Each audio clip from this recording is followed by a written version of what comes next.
Our next guest is one of the world's most followed Catholics on social media.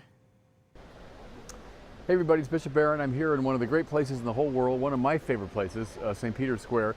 Bishop Robert Barron is the founder of Word on Fire Catholic Ministries and auxiliary bishop of the Archdiocese of Los Angeles. He's taking part in the Synod on Youth that's wrapping up this week in the Vatican. Bishop Barron, welcome to the program. Your Excellency, a number of Synod participants have said they want this final report to be inclusive of young people with same-sex attraction. Is this important in your view? Well, I think the outreach to everybody. You know, we're standing here in St. Peter's Square and you have the Bernini colonnade, which symbolizes the church's outreach to absolutely everybody. And I think we want to have that reflected in the document. At the same time, the church reaches out in love. Love means willing the good of the other, and that means calling people to conversion. So my hesitation about just the word inclusion is it's not really a biblical or traditional word. The word is love. And that means indeed to reach out to everybody, but also to call the conversion. So that's my hope for what will be reflected in the document. What are the other priorities? You've been sitting in these meetings. Tell us. I think we've talked a lot about social media. We get that the young people live very much in the world of social media. We get the pros and cons of it. That's come up a lot. How it connects us, but also how it can lead to superficiality. It can lead to a disassociation. But what I've been stressing very much in the Synod, and many people I think have picked up on this, is what an enormous evangelical opportunity we have with the social media to find the nuns, right? The N-O-N-E-S. This huge army of young people who have no relationship to our church, but we have to go find them. And through God's providence, we have this extraordinary means now to reach out to them. So I think a lot of the groups have been emphasizing the importance of social media, not just as the milieu in which young people live, but as an evangelical tool. That's been a major priority. Another one I would say is spiritual fatherhood and motherhood. The young people are saying that they want to grow in holiness and they want models and teachers to show them how to walk the path of sanctity. And so being a mentor, being a accompanier, to use the language of Pope Francis, I think the young people want that. They want training in holiness. That theme has come up a lot.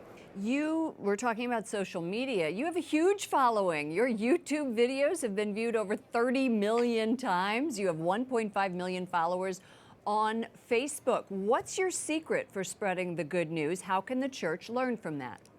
Well, you know, we started very small and we started in a kind of experimental frame of mind to see what would work. What I've tried to do is emphasize the seeds of the word.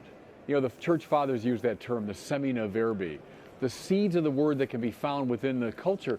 And God knows our culture is compromised in many ways. Nevertheless, there are hints and echoes and seeds of the gospel that you can find in movies and in plays and in books and in music and in the popular culture.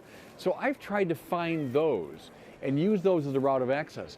And then see, once we draw people in, I've done a lot of other videos about scripture, about the theology, about St. Thomas Aquinas, but I draw them in through the appeal to the culture. So it's more of a positive path, not so much wagging the finger at the culture, but to say, hey, look, these are elements that are redolent of the gospel, and that draws people in.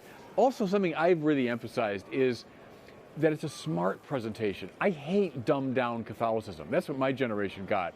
And it was a pastoral disaster. And you can see it now in survey after survey. Young people who are clueless about the faith. I think people, especially young people, have responded positively to the intellectual quality of the work that we've done at Word on Fire. And to me, that's an encouraging sign. So to make it beautiful, make it smart, and to reach out in a positive attitude toward the culture, that's been our formula. According to our Catholic in America poll, media coverage this summer of the Catholic Church has been mostly negative and includes mostly church sex abuse stories. So how does a young person weed through that on social media and get to the positive content? Well, you know, to some degree, I get it. I mean, we've been through a very difficult period, and there are these scandals that need to be addressed, and the church has to address them with accountability and transparency at all levels. So I get it. If young people are feeling frustrated, I'm feeling frustrated. A lot of Catholics are. So good. You know, I think I understand that. We have to reach out now in this attitude of transparency and accountability. Now, even in the worst of crises, we continue to do our work. It's wrong for the church simply to stop and start wringing our hands. We continue to preach the gospel. We continue to announce Jesus Christ. You know, the church has been marked from the beginning by difficulty, by scandal, by division, etc. So we don't stop in our tracks. We keep announcing the gospel, but also we try to respond to these very real concerns. I understand young people feeling frustrated. You know, you look at the polls now over many years. For the past 10 years or so, the scandals have not been high on the list when young people are asked, how come you're leaving the church? Now, in recent months, they've gone back up, understandably. So we have to respond to that, but also we don't wring our hands. We keep doing our work. We keep announcing the gospel. Bishop Robert Barron, Auxiliary Bishop from the Archdiocese of Los Angeles and the founder of Word on Fire. Thank you so much for joining us. God bless you. My pleasure.